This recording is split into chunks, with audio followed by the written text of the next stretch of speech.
They get their executions now better, faster, cheaper than ever before. My experiences in financial services and in high-frequency trading told me that wasn't true. So who is right? High-speed trading is a hot topic and a huge moneymaker.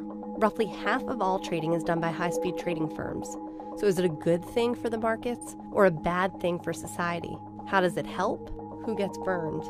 We decided to start at Citadel, one of the largest market makers and high-speed trading firms in the country. This business appears to be lucrative for Citadel. Its founder and CEO, Kenneth Griffin, made $900 million last year, according to Institutional Investor. Here, in their Chicago offices, they say they execute 14% of all stocks traded in the United States. How? They are not making trading decisions. Those are all made by the computers. Essentially, they pay to see the orders that you make online first and decide whether or not to take the other side of that trade. If the algorithm likes the price, they play ball. If it doesn't, Citadel passes the trade on to an exchange. Get ready to start trading on a streamlined, easy-to-use, web-based platform. Can you promise customers of TD Ameritrade that they're getting the absolute best price? Yes, we will always give the best available price on the market or better.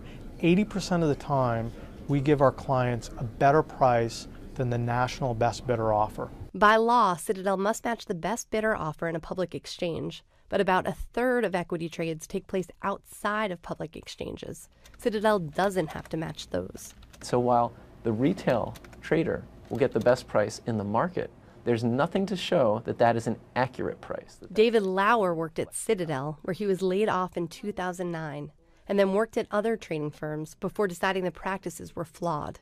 He has testified before Congress on the dangers of high-speed trading. The market exists for two reasons. The first reason is price discovery, and the second is capital formation. That's it. The market is not there to be a casino for math geniuses. The price discovery mechanism breaks down when too much of the incoming orders are executed outside of the normal exchange system. And there have been several studies that have demonstrated that at the 40% mark, it acts as a disincentive for people to post orders on the marketplace. We are right at the 40% threshold now for volume that is happening off exchange. I can say to my customers, you're getting the best available bidder price out there, but if there's someone that's willing to pay more and they're not telling us and they're not posting on an exchange, you know, that's just how the market works. Part of that is these pay-for-order flow arrangements that retailers have with wholesalers. Market makers stop posting orders on the lit market. Other countries have recognized this problem, Canada especially. Recently they passed what's called the trade-at rule, which imposes a burden if you're going to execute off-exchange.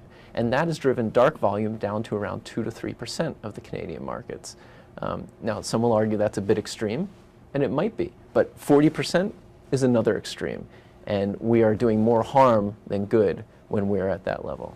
The major exchanges over the last 10 or 15 years have lost a lot of market share. 80% of all New York Stock Exchange stocks used to be traded on the New York Stock Exchange floor. Now that number is 11%. Unfortunately, the exchanges are reacting to loss of market share by trying to get the regulators to protect their business model. We're not very supportive of that. Citadel also argues they are bringing high-speed trading technology to the masses.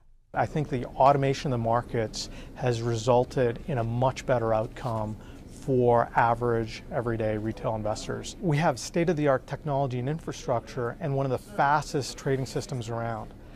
Any retail client order that gets executed through us is trading on a level playing field with the best high-frequency traders out there.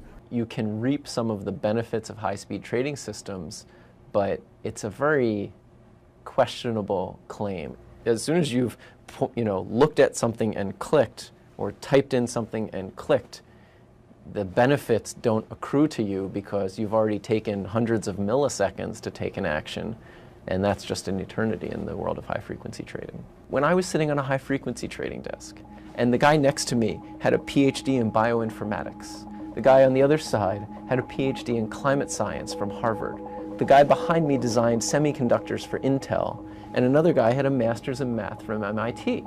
And these guys are all working on an HFT desk. You could have had someone looking for a cure for cancer, someone helping address the issues of global warming, another one leading advances in semiconductor design and technology, and yet here they are trying to find their fortune on Wall Street.